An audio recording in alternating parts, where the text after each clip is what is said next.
Good morning, and a warm welcome to your show, Sunny Mornings, Venice Beach.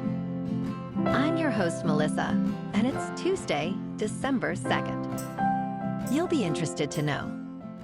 83 years ago, today in 1942, Enrico Fermi and his team achieved the first controlled chain reaction inside a graphite pile beneath the university, proving that sustained nuclear fission could be harnessed safely for research and energy exploration.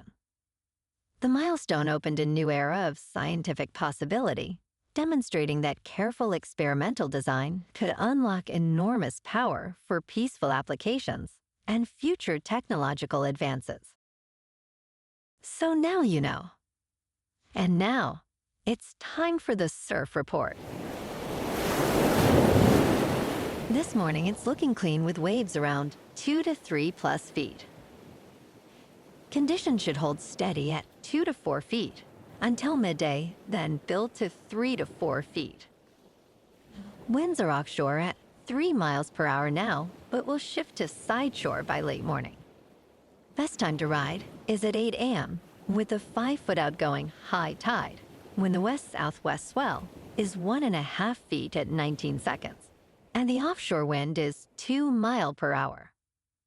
The first high tide on Tuesday will be 6.5 feet, just before 6:30 a.m., followed by a -1 foot low tide at 1:30. The nearshore buoy at Santa Monica Pier reads 65 degrees for the water temperature. Expect clean conditions on Wednesday with waves at 3 to 4 feet and light winds from the southeast. Thursday sees a drop to 1 to 2 feet, remaining clean but less exciting. Friday holds steady at 1 to 2 feet with fair conditions, but the fun factor diminishes compared to earlier in the week. This morning, it's mostly sunny and it feels like 48 degrees with 5 mile per hour wind. The sunset will take place at 4:44 and it will rise again tomorrow at 6:43. It looks like we're in for a mostly sunny day with a high near 65 and a light west-southwest breeze around 5 to 10 miles per hour. Tonight, expect mostly cloudy skies with a low around 51 and light winds. Looking ahead in the weather, Wednesday will be mostly sunny with a high near 62 and an east-southeast breeze around 5 miles per hour. Thursday through Saturday remain sunny with highs around 64 to 65 and mostly clear nights in the upper 40s to low 50s. Bonjour, food enthusiasts. This podcast is brought to you by Versailles Cafe and Pastries in Encinitas. Nestled on El Camino Real South, just north of Encinitas Boulevard, this cafe is a haven for culinary delights. Indulge in their amazing Eggs Benedict or their gluten-free crepes. You can grab a panini for lunch or just breeze on through to get your morning coffee. They are open every day from 8 to 5. So stop on by and don't forget to tell them Sunny Morning sent you. In local news, Ronen Zargarof, an attorney based in LA, has been accused by the California State Bar of fabricating an urgent investigation by U.S. Immigration and Customs Enforcement, targeting his client Patty Lui's toy business in downtown L.A., prompting her to pay him tens of thousands of dollars for fictitious services. Zargarof's license is currently suspended, and the State Bar Court has recommended his disbarment after finding he misled Lui, who was left with significant financial losses. George Cardona, Chief Trial Counsel of the State Bar of California, emphasized the importance of vetting attorneys, particularly in immigration cases, to avoid scams like Zargarof's. Court documents reveal that Zargarof falsely claimed fees for non-existent services, including charging Lui for dismissing her daughter from a case and proceedings that do not exist.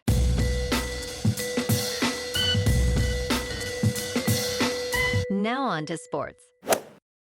Lane Kiffin's contract with Louisiana State University includes a unique clause that allows him to receive a bonus payment based on Ole Miss's college football playoff success. Kiffin's agreement, which spans 7 years, pays him $13 million annually. He will earn the same college football playoff bonus from Louisiana State University that he would have if he remained with Ole Miss. The bonus begins at $150,000 for a first-round game and could reach $1 million if Ole Miss wins the national championship. If fired without cause, he would receive 80% of his remaining salary. And last night on Monday Night Football, Drake May passed for 2 touchdowns, with Marcus Jones achieving a 94-yard punt return for a touchdown, as the New England Patriots became the first NFL team to reach 11 wins this season, defeating the New York Giants 33-15. This marked the Patriots' 10th consecutive win, making it the franchise's longest streak since winning 10 straight games in 2015. Coach Mike Vrabel also became the 3rd coach since 1970 to achieve a win streak of 10 or more games in his first season with a team. In local sports, last night, the Phoenix Suns snapped the Lakers' 7-game winning streak with a decisive 125-108 victory. Dillon Brooks led the Suns with 33 points, while Colin Gillespie contributed 16 of his career-high 28 points in the 4th quarter. Devin Booker scored 11 points before exiting the game due to a right groin injury.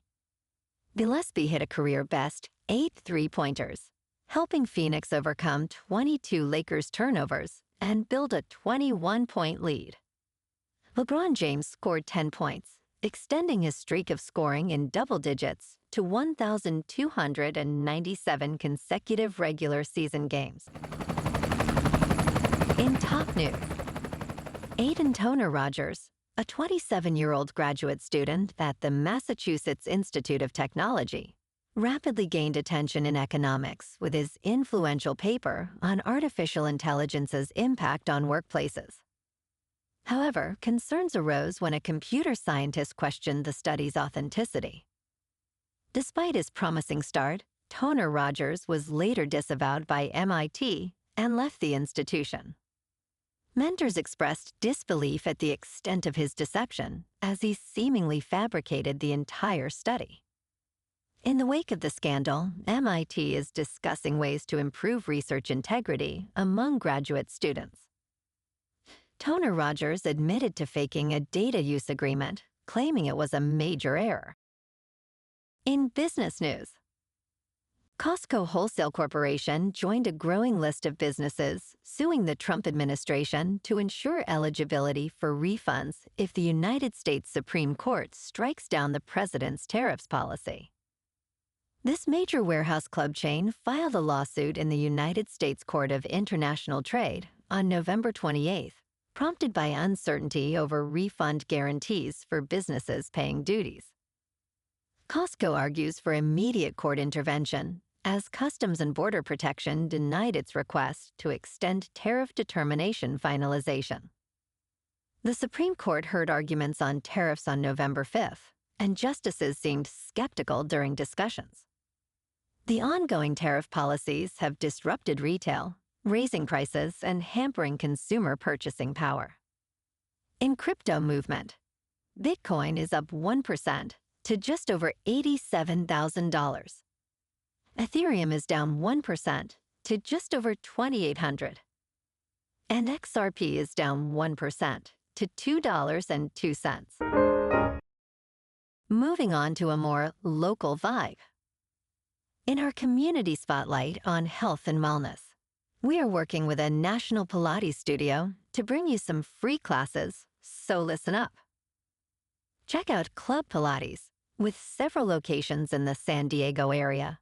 Pilates presents a comprehensive wellness approach, cultivating strength, reducing tension, and elevating mental well-being.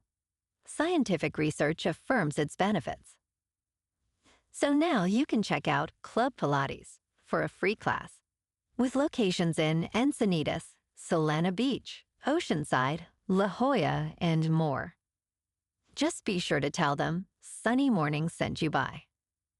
And now, back to the show. Let's talk science. Scientists may have solved why this ancient, advanced civilization vanished. Climate data offers clues to what might have happened to people of the Indus River Valley and how that might relate to our own warming world. At its peak, this civilization featured gridded streets, multi-story brick homes, and flush toilets. They traded gold, precious stones, and items, such as bronze carts along the waterways. A study published in the journal Communications, Earth and Environment found that 4 intense droughts reduced rainfall, which probably caused residents to relocate frequently. The research highlights the importance of proactive planning and resilient agricultural systems in a warming world. And in entertainment news, Zootopia 2 roared to a record-smashing $272 million opening in China, ranking as the 6th biggest in history. It opened to $116 million across its first 2 days, reaching $270 million through Sunday, according to Artisan Gateway. The debut is the highest animated opening ever in China for a non-local release. After just 5 days, Zootopia 2 became the highest-grossing, non-local animated film of all time in the market. China's weekend box office reached $229 million, significantly up from the previous weekend's $44 million. Well, alrighty, folks, it's time for the quote of the day. And today, our quote comes from the American physicist and Nobel laureate, Richard Feynman. And he said, "The first principle is that you must not fool yourself, and you are the easiest person to fool." And that's a wrap for this morning. You can check out our Instagram, YouTube, and TikTok for some captivating aerial videos with local news and the surf reports. Have an amazing day, my good friends. We'll see you tomorrow with another episode of Sunny Mornings Venice Beach.